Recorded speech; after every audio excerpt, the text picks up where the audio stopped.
So we have a new development cycle for the beta, and I'm going to give you a spoiler, guys. There is no shaman changes.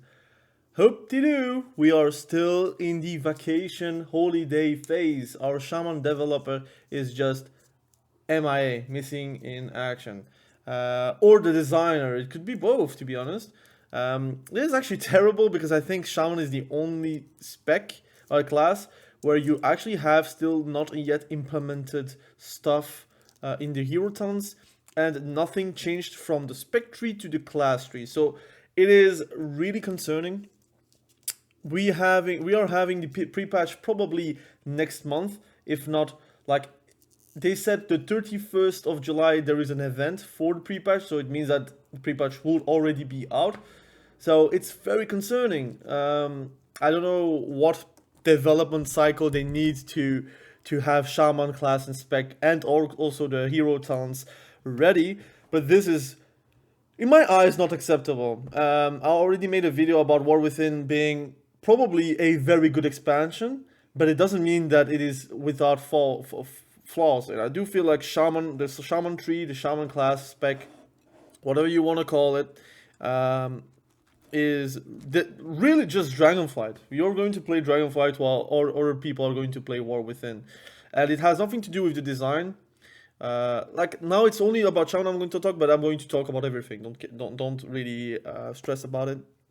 But like, the design is really cool. Like, I want to be doing lightning bolts as elemental Shaman. I want to be doing storm strikes and doing nature damage with storm strike. But right now it's only a proc. It's storm blast pretty much that is going to do nature damage for storm strike. There is still too much physical damage on the enhancement shaman tree, and there is nothing that helps with the physical damage dealing of enhancement shaman. So it's still like a spec that is really in an identity crisis where it doesn't really want to be physical, but it has physical properties. It doesn't want to be only elemental things, because then why not play elemental shaman? So again, you have to probably cut and decide what you want to keep, what you don't want to keep. Do you want to have enhancement shaman being physical and nature focused, or do you want to be enhancement shaman doing all elements, but then get rid of the physical damage dealing? Make it like something like storm strike damage. I don't know how it's called anymore in the Mountain hero towns, where literally your thunder shock is not physical damage dealing anymore. It's nature damage dealing. So again, try to fix it. That's all I wanted to say about Shaman. If people are like expecting to see Shaman changes, I'm very sorry. There is like one change in the PvP talent section, which is a good change, but it's too little. It's really concerning. So Death Knights, we have a few hero talents changes here and there, mostly about name, and the Exterminate is now also reduced damage beyond 8 targets, again for Mythic Plus purposes probably.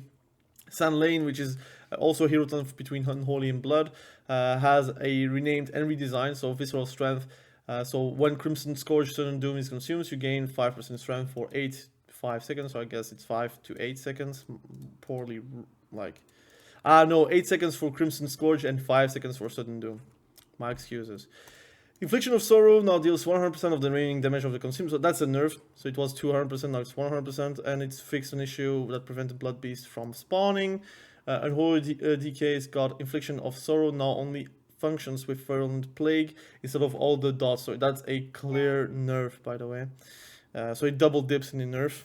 But I think it's deserved, because Unholy Decay does unholy amount of damage, which is probably, again, some balancing here and there. We are now in the balancing stage where you will see a lot of things tuned. Blood Decay got a change. Again, tanks are PvEs. You can pause the video if you want to. I cannot really give you insight about it because I do not know anything about Blood Decay PvE wise. But like doing a hard strike for 200% damage looks cool, so I think it's a good change. We have Frost Decay getting a additional effect on Obliteration.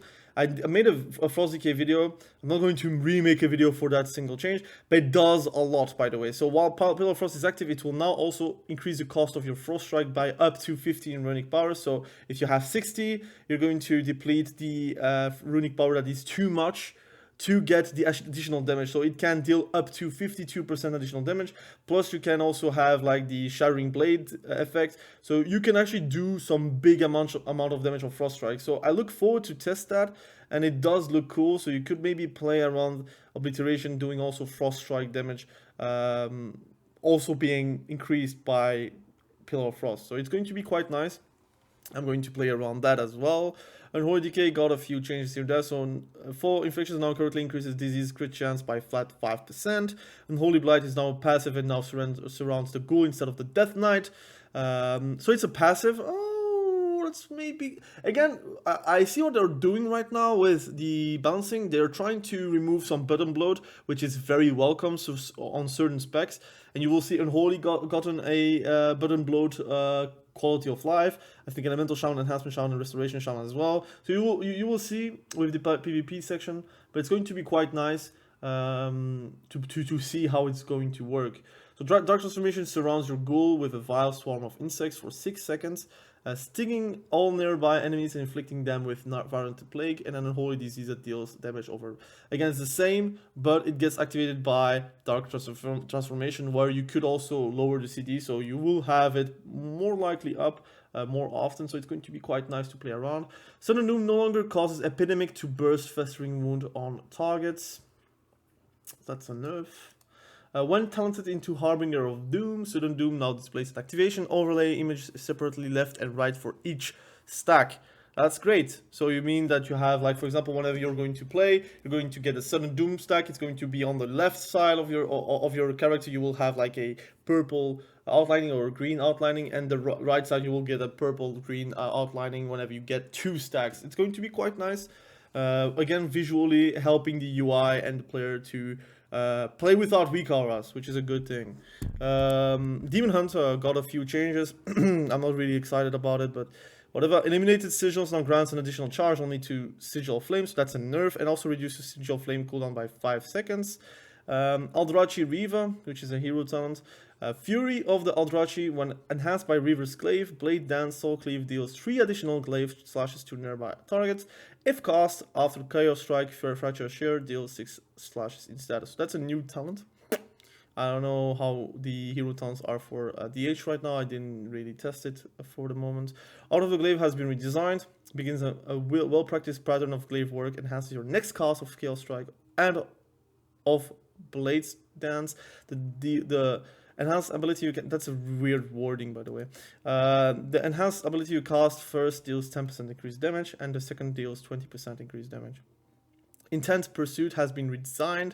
When enhanced... I'm going to say it's very boring to read all of this, but whatever. When enhanced by Reaver's Glaive, Critical Strike, Fracture, Shear applies Reaver's Mark, which causes the target to take 15% increased damage for 20 seconds. Again, a modifier for DH, which is pretty big, to be honest.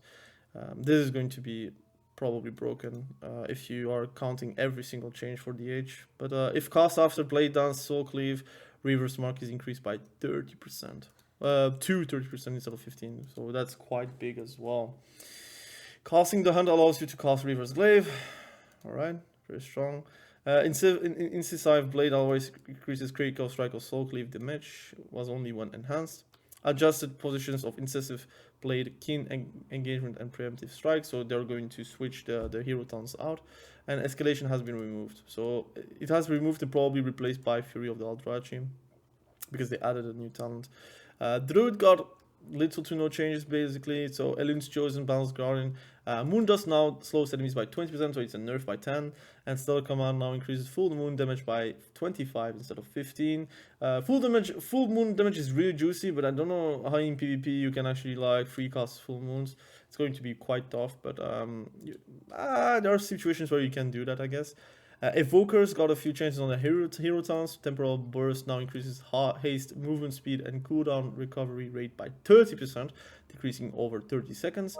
So it was 1% increasing up to 40% over 40 seconds, so it's a nerf. Scale Commander. Unrelenting Siege now increases the damage of Disintegrate, Eruption, Living Flame, and Azure Strike by 1% every second, up to 15%. And stacks are also now used to communicate the value. Whilst Living Flame and Azure Strike stacking up to 50%. So it's a buff or a nerf, I guess, because Disintegrate is also within. So you have to see. I don't play Evoker, so I don't know too much about it. Trailblazer and Pathfinding have swapped locations in the Hunter class tree. So if you want to check it out, it's here. Really quickly, talent calculator. So you can see I already made the videos about Hunter trees. I'm not going to do another one. There is maybe a chance where I'm going to talk about the class tree, but basically Pathfinding got replaced with, where is the other one? So Pathfinding goes up, so you get movement speed increased by 4%, and Trailblazer will be on the left, so you don't have to pick a talent that is not really that useful in PvP, but you can still pick it, but it's now swapped, so if you really want to pick it, it's still easy to pick, but if you don't want to use Trailblazer, you can still get like 4% innate movement speed, which is not that bad, and then you have Roar of Sacrifice. I would maybe suggest to go Roar of Sacrifice a bit higher, but I guess they want to have an opportunity cost towards Roar of Sacrifice to balance the tree. But it's still something. It is still something. I'm going to already put the survival tree up, because you're going to see the few changes that are available to survival. Fix an issue that causes post haste to only grant 25% movement speed. Now it grants 50%. So it's a buff, because it was 25% how it's written. Fix an issue that was causing Born to be Wild to falsely claim to reduce the cooldown of Survival of the Fittest. So Born to be Wild is not double dipping. So Survival of the Fittest will have 1.5 minute CD. It will not be a 1 minute CD. So it's a good thing again. So this talent will not be about your defensive, your wall, Survival of the Fittest. It will only be about the aspects, which kind of makes sense, I guess. Because a 1 minute CD defensive would be a bit too busted. It would be the strongest wall, because you would have like 2 stacks in the game. So yeah, I don't think a Hunter needs that anywhere anyways, because you get an additional charge, and a 1.5 minute CD is not that bad, to be fair. Sentinel got a nerf. Woo-hoo-hoo! The only hero talent that was actually doing something, guys. For marksmanship at least. Symphonic arsenal damage reduced by 40%, and Symphonic arsenal target cap reduced by to 5 instead of 6. Beast Mastery, Thrill of the Hunt now properly stacks to 3 times. War Orders now properly, so those are bug fixes. The position of Hunter Spray and Wotlk have been swapped. So the Hunter Spray, I think it's the proc for kill shot, and Wotlk is the proc for getting pop shots with auto attacks. Kill Cobra in Gate 2 has now been renamed to Venom's Bite. Doesn't really matter too much. Hunter's Master's Call has had the following adjustments. So Fenrir's Ravenous Leap damage reduced by 30%. Hati now increases all pet damage by 8%. And attack damage has been normalized and reduced. So it will deal a bit less damage. It will give you a bit less of an advantage. But it's still going to be something you're going to pick regardless. Hunters have now new visuals and sound effects when Hunter's Master's Call summons Hati or Fenrir. Kill command damage increased by 8%, it kind of needed because it was very low damage from what I've tested. Dire Beast increased by 10%. It was a bit harder to test because it didn't really get on details. And it also grants 20 focus, so you'll have an on-demand focus gen, which is quite good. Survival Hunter got a lot of changes. A lot of changes, and it's going to be glorious. Harpoon and Aspect of the Eagle are now baseline, so you actually shave off 2 must-need talents on your tree, so you will have way more choices if you want to. Fury of the Eagle now properly benefits from Tip of the Spear, so maybe if the PvEers are going to play Fury of the Eagle, it's going to be quite good, I think. Contagious Regions no longer plays the Serpent Sting animation or audio multiple times. Terms of Engagement is now located, so that's the dot damage on Harpoon and the reduced CD, so it will be replaced to the Harpoon location. Exposed Flank has been redesigned, so that's an AoE, that's a Mythic Plus talent pretty much, so you can AoE Flanking Strike and also causing your kill command to hit 2 additional nearby enemies for 10 seconds, so it's a PvE redesign kinda. We didn't take it for PvP, or at least not for the testings. Explosive Shot now benefits from and consumes Tip of the Spear. This is massive. It can do insane amount of damage now, because you can actually buff it. You can do kill command, explosive shot, and you can do your whole rotation if you want to. It will do a lot of damage. Really a lot of damage. I think explosive shot will be the main thing. So you're going to be the explosive bombard kind of spec, which is not bad. But again, I kind of miss Mugu's Bite being very important, but I guess maybe I'm probably the minority for that. It's still going to be a straight buff towards, or like from what you had in Dragonflight, in my opinion again. But and like in Dragonflight, you could easily just dispel one explosive shot, but with the amount of explosive shots you have available, it's very hard to dispel an explosive shot. But whenever I was playing resto druid, I see the explosive shot, I just dispel it out, and you would like, lose at least 200k damage from it. So it's going to be quite nice. Fixed an issue that was causing flankers' advantage to substantially increase kill command's chance to reset its cooldown, so it was a bug fix. Flanking strike damage increased by 40%, and it will also cost 20 focus, so it means that it can dip into the mastery proportion. So mastery will be very important for Survival Hunter, I think, because it will increase a lot of stuff. So Wildfire Bomb also gets a focus cost, so it means the scalability of the abilities are going to be really good. It's going to be impressive on how much damage you can do by going a bit of mastery. It's actually a good thing. People will say, but Wildfire Bombs was free, but imagine, now it costs focus, so it means that it gets improved by your mastery. Same as kill shot, same as explosive shot, same as Mongoose Bite, so everything is going to be increased, and it will also be used with Tip of the Spear, if I'm not mistaken. So it's going to be quite good. And flanking strike will generate 2 stacks of Tip of the Spear, so you can do flanking strike into explosive shot or flanking strike into Wildfire Bomb. You can do a lot of stuff with it. It's going to be quite good. Explosive expert now reduces, that's a nerf by 2 seconds in total. Wildfire infusion, which now makes kill command reduce the cooldown of wildfire. So the resetting of wildfire bombs will be reduced overall by half, which is not that bad because you do spend a lot of time doing wildfire bombs, so you can now spend a bit more time into mongoose bites, I guess. But in PvP, I remember whenever I did my solo shuffle, I did a lot of damage on wildfire bombs and on explosive shots and on kill shots, but not too much on mongoose bite because I didn't really have an opportunity to do so. So now you will have a bit more time to press another button. There is a rework as well. So Grenade Juggler now causes wildfire bombs to have a 25% chance to also fire an explosive shot at your target at 100% effectiveness. Before it was a reset, so you still had to press explosive shot. So that's a bit of a button bloat reduced. Because it's now going to be automatic instead of like pressing explosive shot. You can still press explosive shot because it's still an ability, but now instead of resetting, you're going to do the damage as well. So again, it's a pretty big chance. So 1 out of 4 wildfire bombs are going to be able to do also as explosive shot, and whenever you're going to use your coordinated assault, or after coordinated assault, you will get like 2 free charges instead of like 0 cooldown for 4 seconds. It's probably for the better, because then you can take your time, because before what I did is I had to spam explosive shot after coordinated assault was done. So it was actually very straining because you could not do anything else except losing your opportunity to get free explosive shots. But now you can choose whenever you're going to do so, because I think there will be a CD to it. Like a duration where you get like those 2 free charges. But it's going to be interesting because you can then still have your mongoose bite effective or your kill shot effective, and you can then do again 2 free charges of explosive shot, and then maybe throw 2 wildfire bombs to get maybe another stack easily, and you can like do a lot of bombing damage, right? So it's a great change. I don't know if I'm going to make a separate video about it for the gameplay, but it's going to look very promising. So the survival tree is now looking like this. If you want to put like a break to see the changes really quickly, but pretty much it's going to liberate you from 2 points that you have to spend, which is, to be fair, not that bad. Like this is going to be easy to take, like wildfire infusion into grenade juggler, and you can pretty much have a lot of great things for free now, which is a good thing. Again, they didn't change anything about their hero towns, so again, we'll have to see.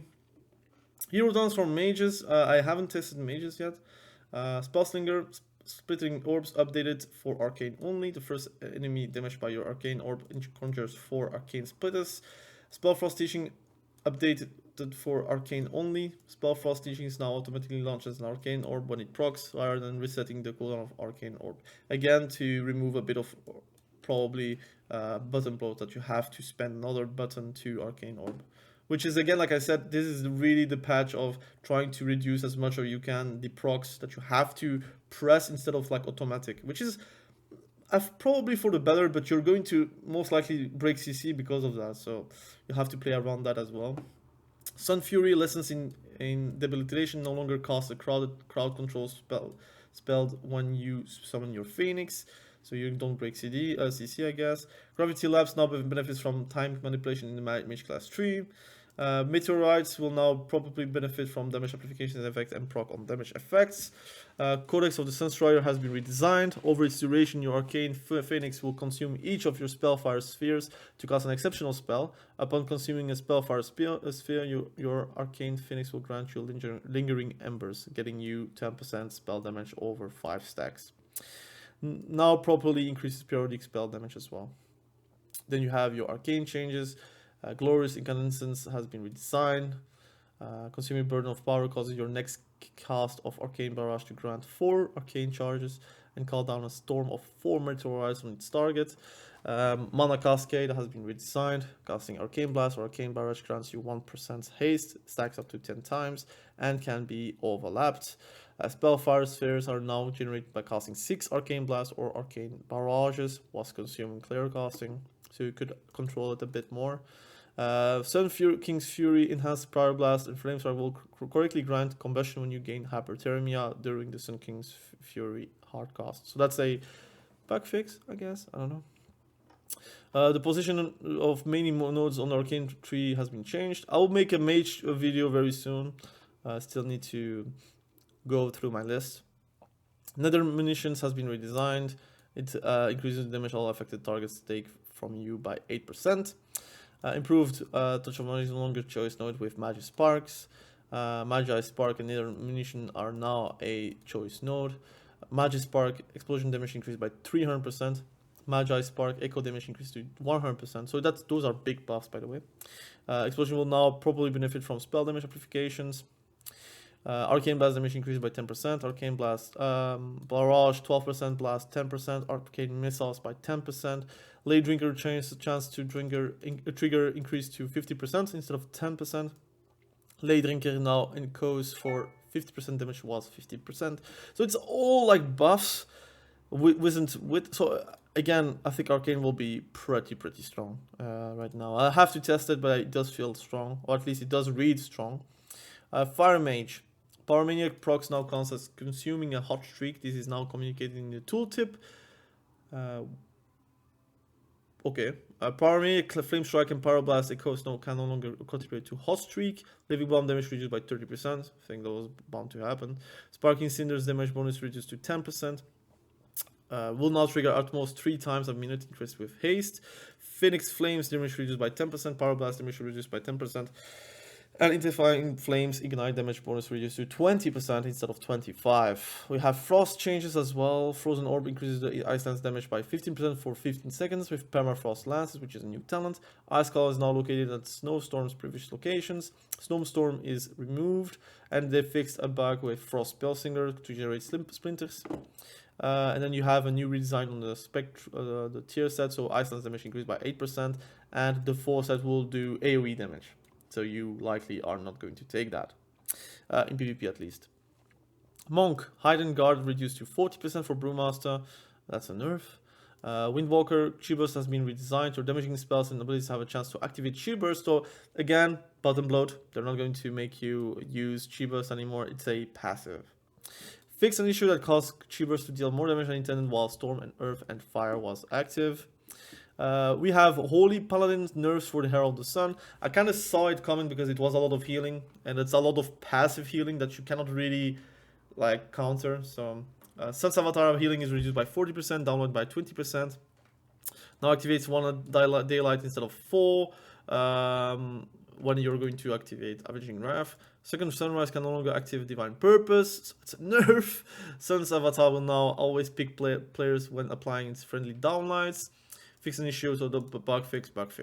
Retribution Paladin, Sun's Avatar now triggers 1 daylight, so it's also a nerf for Retribution Paladin, which is a bit odd, but whatever. So it's going to be 1 instead of 4. Lightsmith, Sacred Weapons now deals Area of effect, damage healing, and shining light stacks to a maximum of 4 of 2. Holy Paladin, Divine Favor has been redesigned. So again, it's going to be a passive now. You're not going to activate it. And it's going to be activated by Holy Prism or Barrier of Faith. And several talent locations have moved to facilitate Divine Favor's choice node be moving below Holy Prism choice node. So again, they're trying to make it a bit more passive, which is not bad. Again, I think the button bloat is real, but we kind of need that. Priest changes, coloring changes can now trigger from enemies dying with Shadow Word Pain or Purge the Wicked active regardless of the duration of the effect. Added 5% spell variance to Power Work Shield and Luminous Barrier. Void Blast reduced by 25% for Voidweaver. I kind of saw it coming as well. It did a lot of damage. Kind of sad that Discipline also gets the nerf of, like, it's a general nerf. They should maybe do more focused nerfs, like class per class, like spec per spec. But we'll have to see. Fix an issue causing Dark Reprimand to consume 2 charges of Premonition of Insight. Fix an issue causing, like, those are bug fixes, to be fair. And that is also a bug fix. Hero Talent's Deathstalker now does a lot more damage. So the damage is increased by 100%. It now applies to toolbox. That is the ability, pretty much. I think passive or ability, but it does more damage. Hunt them down, damage increased by 100%. Lingering Darkness increased to 30 seconds. Flensing Knives, damage increased by 100%. So you see a lot of improvement because it was really low damage, but now it's going to be a bit more interesting. Darkest Night now grants 40 energy instead of 60, applies to 2 stacks. It was 3, but now the damage has been increased by 100%. So it's a nerf on the stacks, on energy, but the damage is increased, so I guess it's a good thing. But it was already applied via a hotfix. Warlock changes. Diabolist. Infernal Bolt is so good, so much damage, but it is now nerfed to 2-second cast. I tested it out. Demonology Warlock is looking quite good, at least quite fun to play. But now it's a 2-second cast, so I guess you're going to still try to go with haste to reduce it. Ruination, which is a big ability whenever it gets like at the proc, is now reduced beyond 8 targets, so it's a mythic plus change. The visibility of the demons are going to be lower for the players, but it's going to be the same original scale for the summoner. Again, it's to have less clutter on your screen.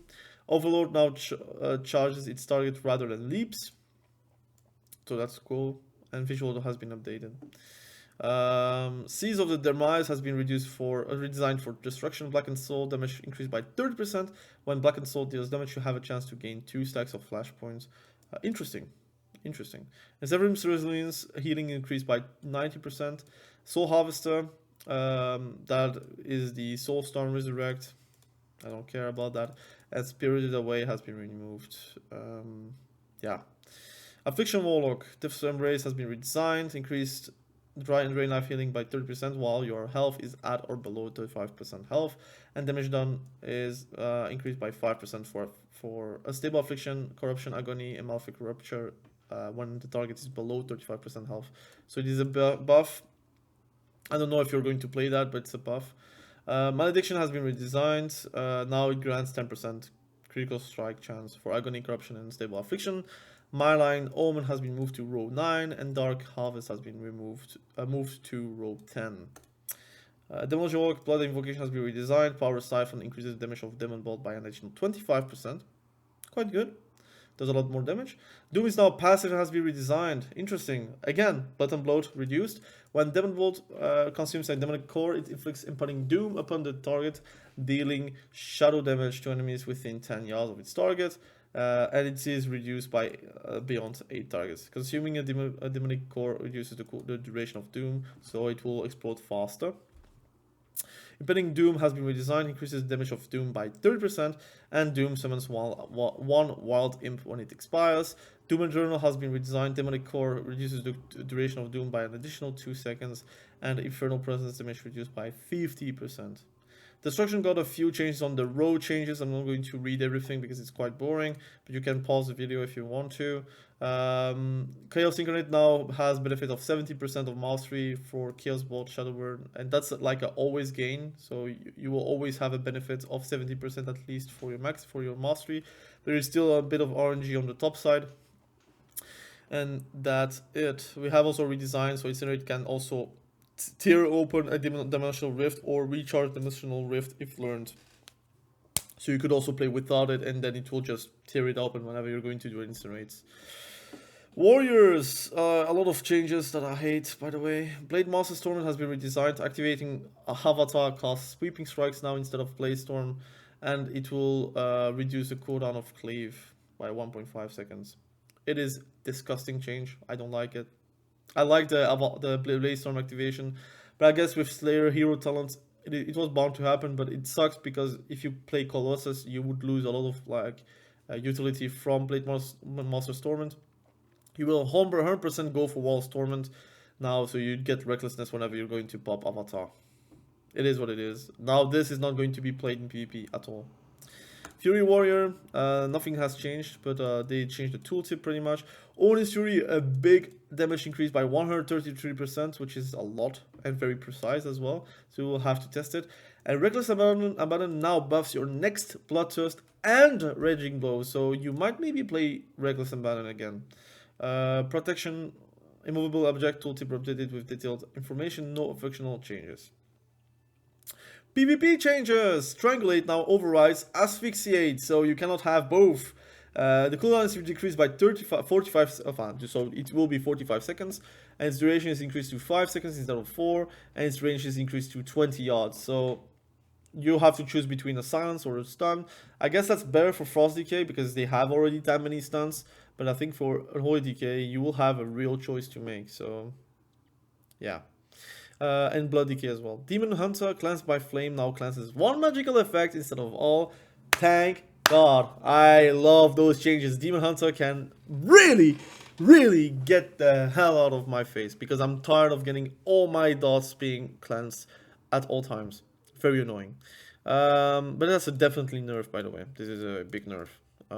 Druid, new PvP talent. I don't know if you have spots for that, to be fair, but Tireless Pursuit is now a PvP talent, so whenever you're going to leave cat form or travel form, you'll get like 40% movement speed for 5 seconds, like you retain the movement speed.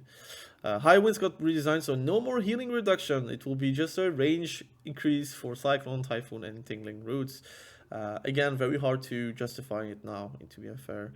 Hunter, Tranquilizing Darts has been removed. It was a bit to predict because now you can have 2 charges, so or like you can remove 2 at the same time, so that was a bit like bound to happen, but that's cool. I mean it's not cool, but it sucks because versus mages you would play that and they would like be very annoyed, but I guess for balancing purposes they removed it. But I hate whenever they remove something without replacing it. I wish they replaced it because again PvP talents should have the opportunity to shine in this expansion. New PvP talent though, Fireheart. Blazing barriers damage is increased by 500%. If someone can say to how much damage it does, because I don't feel like it's going to be a lot of damage, but if it does good damage, it could be worth to play it as Thorns kind of damage, right? Monk, a grapple weapon got reduced to 20 yards instead of 30 yards. Rodeo, I don't know about I don't know what it is. I think Clash is the taunt, so you taunt to get like towards the player. I think I don't remember. And the same for Windwalker. But now you have also a cool new PvP taunt, which is Rising Dragon Sweep. So whenever you're going to do Whirling Dragon Punch, you're going to knock people up in the air, and they're going to slowly fall to the ground. So I guess it can be very disruptive to classes. Following PvP talents got removed, so Mighty Ox Kick, which was a very fun one, and Alpha Tiger, which was a boost to your haste, so that's a big nerf to be fair, because everyone was playing that. Paladin got a new PvP talent, which is Wrench Evil, so cast time is reduced by 100% to turn evil, so it's quite good versus like Demonology Warlocks, for example. Judgments of the Pure has been removed, so no more magic removal for you. So if you want to liberate your healer from a from like the dots that you're going to do, so you can purge yourself your flame shock, for example, whenever it's applied, and you're going to judgment the elemental shaman.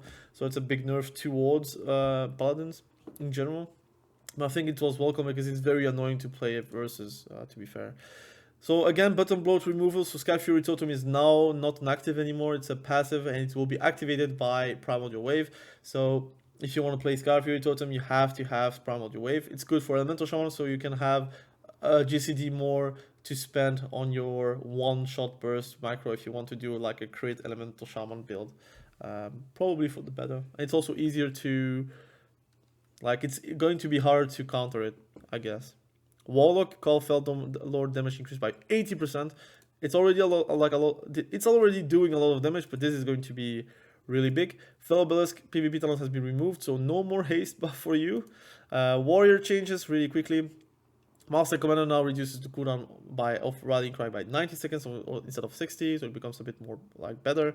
Battlefield Commander gets a bit less interesting because now it's a radius increase instead of like a root, which is a bit bad, but whatever. Death Sentence PvP talent has been removed. Storm of Destruction has been redesigned. Now it's a healing reduction by 25%, which kind of sucks because, I mean, it removes the CD reduction of Blaze Storm and the root, so that kind of sucks. Dual duration increased to 12 seconds instead, and sound effect has been changed to be more noticeable, so that's a buff. Fury Enduring Rage PvP talent can now activate Recklessness without Enrage active, and the duration of the Recklessness granted has been increased by 1 second. I think it's a buff. I think this is the biggest buff of Fury Warrior, by the way. Slaughterhouse now stacks its effect if another healing reduction effect is active, and overrides its effect once its effectiveness would surpass the active healing. Guys, this means that you are going to play Slaughterhouse and you finally have a lot of value for it, even if you're playing with a DH or a Windwalker or another Arms Warrior. So this is big, this is massive. This means that you always have 36% Mortal Strike effect, Mortal Wound effect, even if you're playing with another Mortal Strike class. So this is really strong.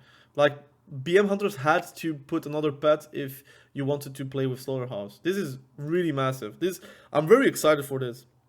This should happen like way before. So this is a great thing.